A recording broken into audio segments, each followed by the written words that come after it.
Right, I would love to welcome our second speaker to the stage today. Her name is Kenzie Holme. She's an information security specialist in North America, and she is going to be delivering her talk on the cyber pandemic, which will answer the question, My Digital Dream. Hi, Kenzie. Hi, all. So, everyone meet Lou. The most important thing that you should know about Lou today is that he likes to do anything and everything possible to just prevent mistakes. He'll oftentimes reflect on past situations that may have occurred just to figure out what could he have done differently to prevent them from occurring. Recently, Lou and his family actually moved from Texas all the way over to the East Coast. During that drive, Lou reflected a lot on the great Texas winter storm that occurred back in February. His family spent a week in their apartment with no heat and with electricity coming in and out. The apartment pipes burst, but he knew him and his family didn't even have the worst of it.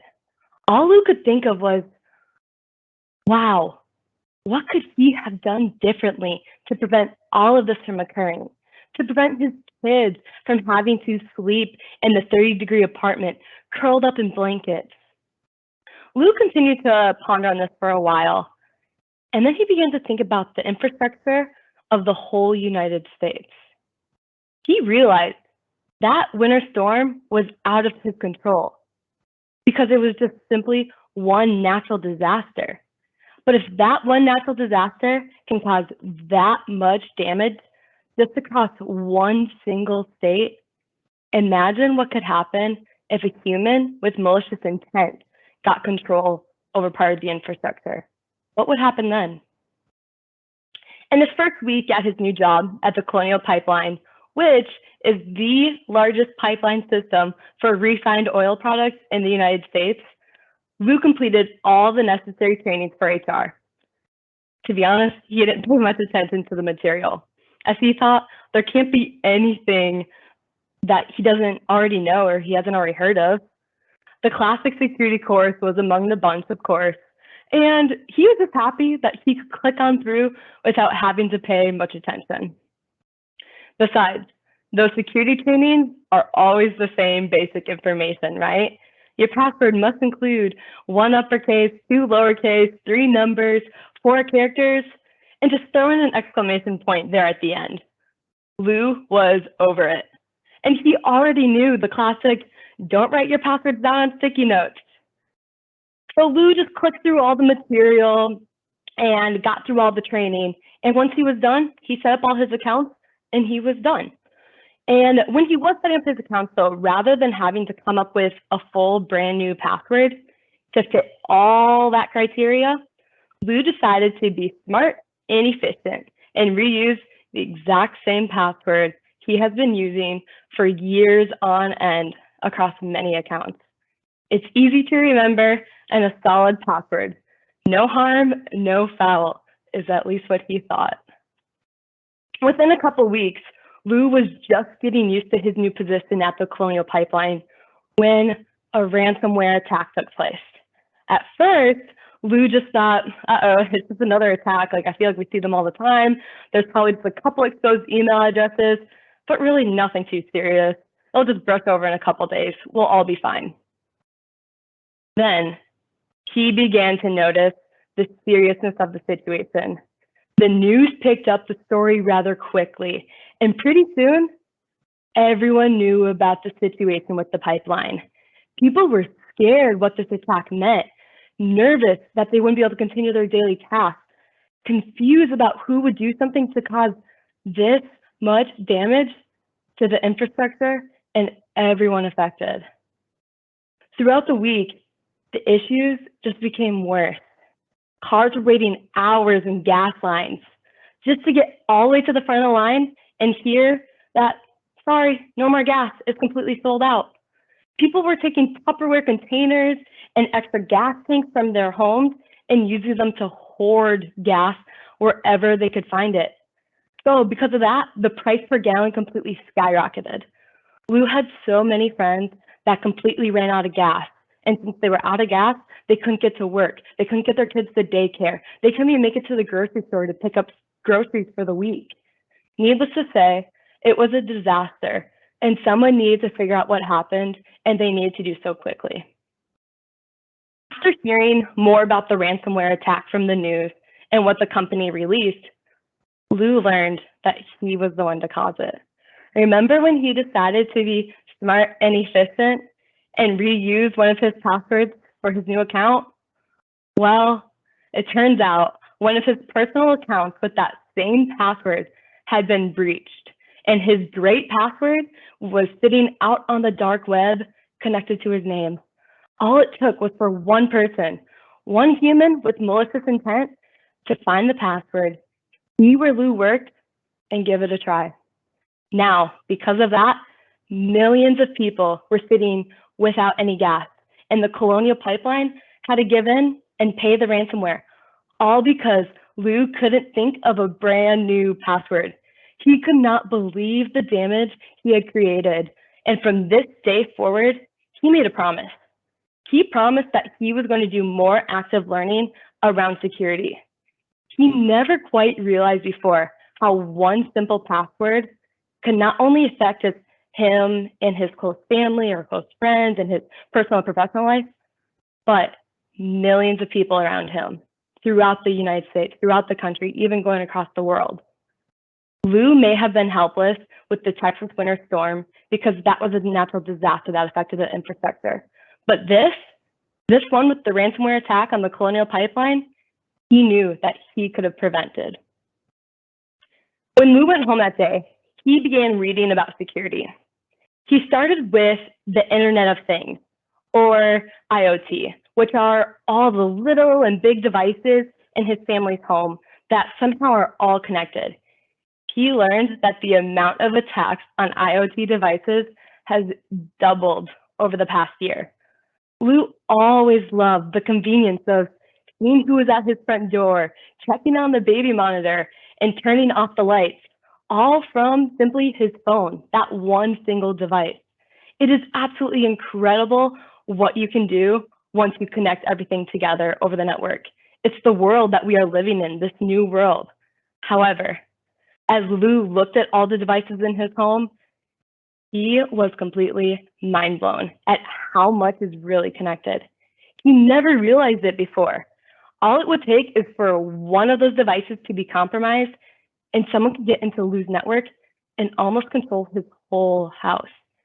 Really, he became quite nervous and just wanted to unplug his network, throw out all the devices, and really just go back to the retro days, the simpler times or the good old days, as some people may say. But really, getting rid of devices and unplugging the network does not need to be the solution. We just need to be proactive. We now all live in a world where technology is not going to slow down. We as humans love and strive for convenience and fast. It's what we are just desire automatically. So it is going to continue advancing and making our lives more efficient, and that's okay. New technology and inventions are so fun, but just like how we need to take the time to learn how to use them, we need to take the time to learn how to secure them. So currently, there's a very large knowledge gap out there. Users, just like Lou, know how to use these devices and incorporate them into their everyday lives. However, they do not know how to secure them. This should not be the norm. It can't be the norm. Security of a device should take as much of a priority as learning how to turn the device on, so we can work together to close the gap and protect our people in the world we live in. After learning more about the knowledge gap that exists in devices and security, the increase in attacks on IoT devices, and seeing all the damage done from the Colonial Pipeline ransomware attack, Lou continued his learning. He felt like he was going down a big dark hole full of security breaches that he had never even heard of before. The one that really caught his attention, though, was yet another attack to this country's infrastructure. Oldsmar is a city in Florida that has a population that just keeps on growing. The city really got the attention of a lot of people in this past year, though. On February 5th, 2021, so before the Colonial Pipeline ransomware attack took place, someone tried to poison Oldsmar's water supply by hacking into it. Someone remotely accessed the system that controls the city's water treatment system and briefly increased the amount of sodium hydroxide, also known as lye, by a factor of more than 100. So sodium hydroxide is often found in a lot of household cleaning supplies, but it's also used in just small amounts to control the acidity of water. And if ingested in high amounts, so like when they increase it by a factor of more than 100, the chemical can be deadly. The city's water supply ended up not being affected because a supervisor was watching his own computer screen and noticed that someone took control and watched as the mouse moved and changed the chemical level, because this is all through remote access. So the supervisor was able to react immediately and put everything back to normal. It's most likely that the account credentials were simply compromised, which is similar to what happened with the Colonial Pipeline and loose password getting exposed on the dark web. The Oldsmar water facility supplies water to more than 15,000 people through homes and businesses. Could you imagine if it all went through and that sodium hydroxide did increase by that much? This remote access infrastructure attack had a goal, and that goal was to kill. This is actually a new form of security attack called killware. Killware launches attacks on critical infrastructure with the sole intent to harm people, to harm humans. This is no longer something that we may just see in a movie or a TV show coming out of Hollywood. Unfortunately, it is becoming a reality. And the attack on the Oldsmar water facility was a first prime example. So at this point, we felt scared of what the future may entail. And you might as well too. We all know hackers are not going to stop. So what needs to happen? Well, in an ideal world, we work to defend ourselves by breaking ourselves. It is so important for all companies, especially those involved with our country's infrastructure, to have a team on the forefront who work as ethical hackers. The hackers are not going to slow down and allow companies to catch up to today's times and technology. Wouldn't you much rather have someone on your own side break you down and show where your vulnerability lies, rather than having to find out through a gas shortage from a ransomware attack or lives lost through killware? These ethical hacking teams will help prevent attacks. But security protection really is everyone's job. As we saw with Lou, all it takes is for one single person to fall and break the whole line of defense. Companies can really spend millions on security awareness and training and firewalls, but unless they want to sit and watch over your shoulder as you work all day long, no dollar amount can make you stop using your old passwords across multiple accounts, personal and professional, or clicking on those phishing email links. Hackers are not going anywhere. If anything, they are just beginning. After the Colonial Pipeline ransomware was paid out, I'm sure that many hackers used that as motivation to prepare and plan for their next attack. They saw how much money they could potentially earn. They're going to learn how to hack and do it themselves as well. Usually you hear that the slow and the steady win the race. However, when it comes to new technology, security has no time to be slow and steady. This cyber pandemic is real and is going to keep growing.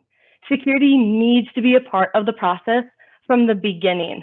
But not only do users need to learn how to operate all this new technology, they need to learn how to secure it.